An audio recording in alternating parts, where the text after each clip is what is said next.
आज की कक्षा में हम कक्षा 8 की प्रश्नावली 1 जो कि क्या है परिमेय संख्याएं, इसके सामान्य परिचय के बारे में पढ़ेंगे कि इसमें जो भी गुणधर्म या जो संख्याएं या जो शब्द प्रयुक्त हो रहे हैं उनका क्या अर्थ है। सबसे पहले हम देखेंगे प्राकृत संख्या कौन सी होती है, पूर्ण संख्या कौन सी होती है, पूर्णांक कौन से होते हैं, धनात्मक और ऋणात्मक संख्याओं में क्या अंतर होता है। उसके बाद परिमेय संख्याओं के जितने भी गुणधर्म हैं वो देखेंगे। सामान्य परिचय की क्लास लगानी हमें इसलिए आवश्यक है क्योंकि सामान्य परिचय में हम सभी प्रकार की जो प्रॉपर्टीज़ या गुणधर्म है उसको प्रश्नावली में जो सवाल दिए उनको शुरू करने से अगर पहले समझ लेंगे तो जो सवाल हैं वो हमारे लिए करने बहुत आसान हो जाएंगे।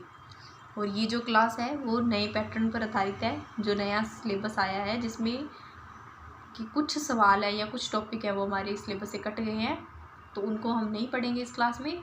जो हमारे सिलेबस में है सिर्फ वही पढ़ेंगे। तो सबसे पहले हम परिमेय संख्याओं के जितने भी गुणधर्म हैं उनको पढ़ेंगे। इस प्रश्नावली से संबंधित जो भी सवाल है उनको हल करने से पहले हमें उसमें उपयोग किए जाने वाले जो भी गुणधर्म है उनकी सामान्य जानकारी होना आवश्यक है। तो उसके लिए हम सबसे पहले उसमें जो भी संख्याएं या जो भी नाम उस प्रश्नावली में आएंगे हमें उनका अर्थ पहले से पता होना चाहिए। हालांकि प्रश्नावली का नाम परिमेय संख्या है, लेकिन इस परिमेय संख्या को तो हम समझेंगे ही समझेंगे, उसके अलावा जो संख्याएं हैं वो भी हमारी जानकारी में होनी चाहिए। वैसे तो ये संख्याएं आपने पूर्व की कक्षाओं में पढ़ी होंगी, लेकिन फिर भी हम इनको रिवाइज कर लेते हैं।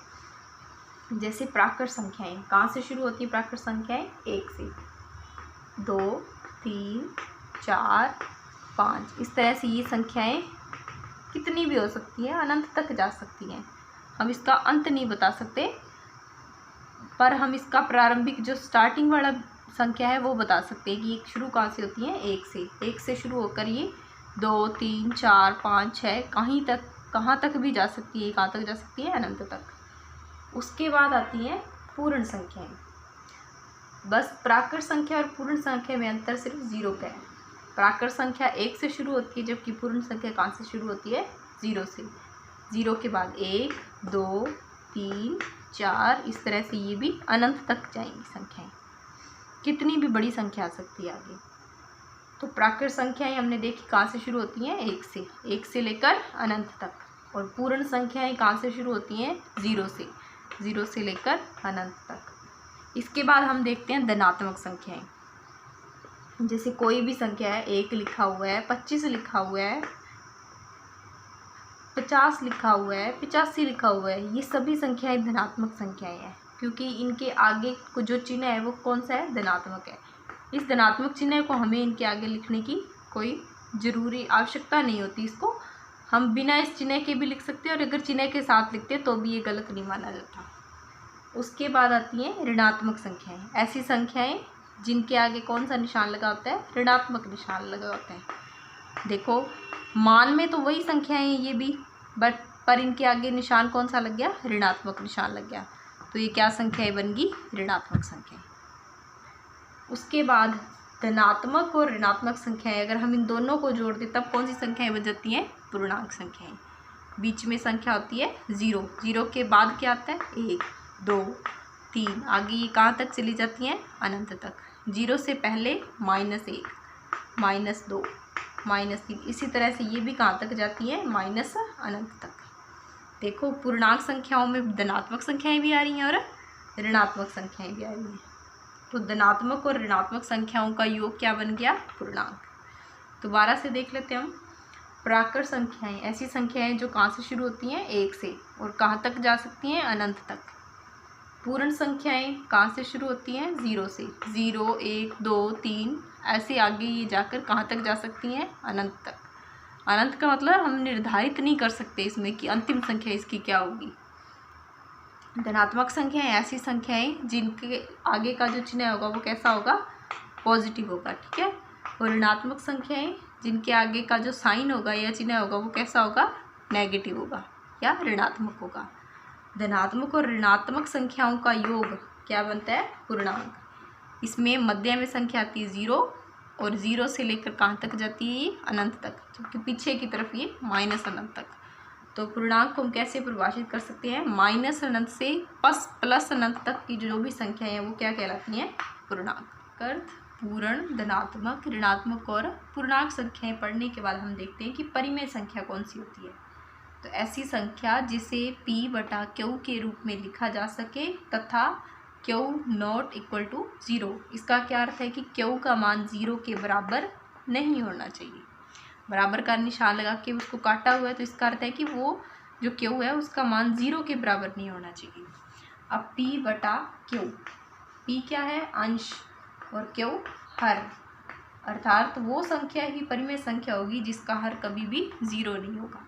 उदाहरण के लिए हम देखते हैं 2/3 परिमेय संख्या है, 1/4, 1/5, 2/5, ये कैसी संख्याएं हैं? परिमेय संख्या। इसमें आप आगे अगर ऋणात्मक निशान लगा देते हो इनके आगे तो भी ये कैसी संख्या है? परिमेय संख्या। p/q, p/q, p/q इस रूप में लिखी हुई है, और इनके नीचे जो q है हर के रूप में, उसका मान 0 नहीं है, किसी भी संख्या में 0 नहीं है, तो ये कैसी संख्याएं हैं? परिमेय संख्याएं। परिमेय संख्या क्या होती है? जिसे हम p/q के रूप में लिख सकते हैं और जिसमें q का मान 0 के बराबर नहीं होना चाहिए। क्योंकि हमारे चैप्टर का नाम परिमेय संख्या है, तो हमें परिमेय संख्या की परिभाषा अच्छी तरीके से याद होनी चाहिए और इसका अर्थ भी पता होना चाहिए। ऐसे इस रूप में आप कोई भी संख्या लिख सकते हो जो, तो वो क्या होगी? परिमेय संख्या होगी। बस शर्त ये है कि उसके हर का मान कभी भी 0 नहीं होना चाहिए। जैसे आप अगर ऐसे लिखोगे तब ये परिमेय संख्या नहीं है, क्योंकि इसमें q का मान क्या हो गया? 0 हो गया। अब इसके बाद हम परिमेय संख्याओं के ही गुणधर्म देखेंगे, जिसमें हमारे पास पहला गुणधर्म है समवृद्ध।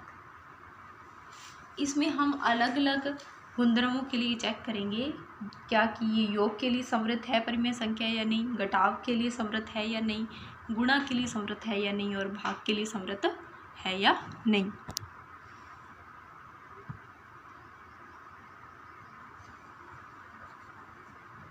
सबसे पहले हम देखते हैं कि परिमेय संख्या को हम किस रूप में लिख सकते हैं? p/q के रूप में लिख सकते हैं, और जिसमें q क्या नहीं होना चाहिए? 0 के बराबर नहीं होना चाहिए।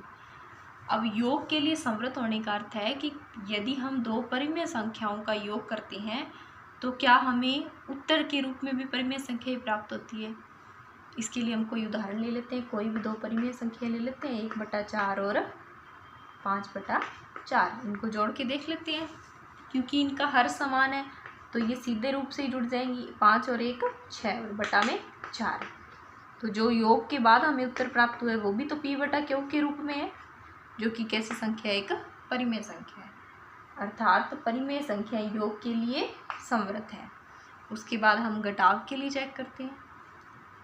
इसमें भी हम उदाहरण के लिए संख्याएं ले लेते हैं, 5/4 माइनस 1/4।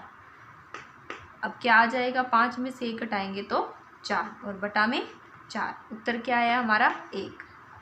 अब बताइए कि एक परिमेय संख्या है या नहीं? ये भी परिमेय संख्या है, क्योंकि इसका हर क्या है? यहाँ पर 1।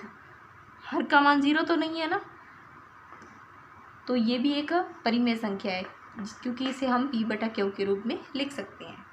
तो इसका क्या अर्थ हुआ कि परिमेय संख्या घटाव के लिए भी समवृद्ध है। फिर हम चेक करते हैं कि क्या परिमेय संख्या गुणा के लिए समवृद्ध है, कि यदि दो परिमेय संख्याओं का हम गुणा करते हैं तो क्या हमें उत्तर के रूप में भी परिमेय संख्या मिलेगी। जैसे घटाव और जोड़ में हमने देखा कि जब दो परिमेय संख्याओं को हमने जोड़ा तो हमारा उत्तर भी एक परिमेय संख्या आया। ऐसे ही जब हमने दो परिमेय संख्याओं को घटाया तो हमारा उत्तर भी एक परिमेय संख्या आया।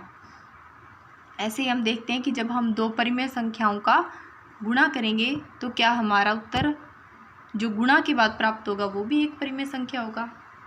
इन्हीं संख्याओं का हम गुणा करके देख लेते हैं। 5/4 और 1/4, अंश का अंश से गुणा करेंगे, 5 का 1 से गुणा 5 और 4 का 4 से गुणा 16।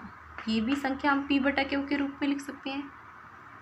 तो ये कैसी संख्या है? परिमेय संख्या। इसका क्या अर्थ हुआ कि जब हम दो परिमेय संख्याओं का गुणा करते हैं तो हमारा उत्तर जो आता है वो भी क्या होती है? एक परिमेय संख्या।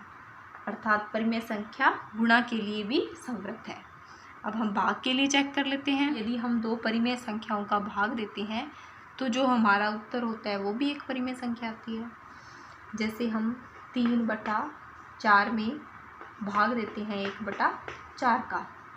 जब इसको हम हल करेंगे जब भाग को हम गुणा में बदलेंगे तो जो अंश है वो हर बन जाएगा और जो हर है वो अंश बन जाएगा, अर्थात ये भिन्न उल्टी हो जाएगी। पहले ये भिन्न 1/4 थी, फिर ये हो जाएगी 4/1। अब देखिए 4 से 4 कैंसिल हो जाएगा, अंश में क्या बचा 3 और हर में क्या बचा 1। ये संख्या तो p/q के रूप में है, तो ये तो परिमेय संख्या है। लेकिन यदि मैं यहाँ भाग में 0 ले लूँ, 0 भी तो एक परिमेय संख्या है ना, क्योंकि इसे हम क्या लिख सकते हैं 1/0/1। तो जब हम 3/4 जो कि एक परिमेय संख्या है उसमें 0/1 जो कि एक परिमेय संख्या है का भाग देते हैं, तब देखते हैं हमारा उत्तर क्या आता है। भाग को गुणा में बदलेंगे तो ये भिन्न बदल जाएगी, इसका विकर्म हो जाएगा। 0/1 है तो ये 1/0 हो जाएगा। और मैंने आपको क्या बताया था कि कोई भी परिमेय संख्या तभी हो सकती है जब उसका हर क्या नहीं होना चाहिए, 0 नहीं होना चाहिए। जबकि हम इन दोनों का गुणा करेंगे तो 4 का 0 से गुणा करेंगे 0 और 3 का 1 से गुणा 3। तो ये तो p/q रूप तो है, लेकिन यहाँ q का मान कितना है 0, तो ये परिमेय संख्या नहीं हो सकती। इसका क्या अर्थ हुआ कि परिमेय संख्या भाग के लिए समर्थ नहीं है। दोबारा से देखते हैं कि यदि हम दो परिमेय संख्याओं का योग करते हैं तब हमें उत्तर के रूप में भी परिमेय संख्या प्राप्त होती है। यदि हम दो परिमेय संख्याओं का घटाव करते हैं तब हमें उत्तर के रूप में परिमेय संख्या प्राप्त होती है। यदि हम दो परिमेय संख्याओं का गुणा करते हैं तब भी हमें उत्तर के रूप में परिमेय संख्या प्राप्त होती है। लेकिन यदि हम दो परिमेय संख्याओं का भाग देते हैं तब हमें हमेशा उत्तर के रूप में परिमेय संख्या प्राप्त नहीं होती। तो परिमेय संख्या भाग के लिए समर्थ नहीं है। ये हमारा पहला गुणधर्म कंप्लीट हो गया।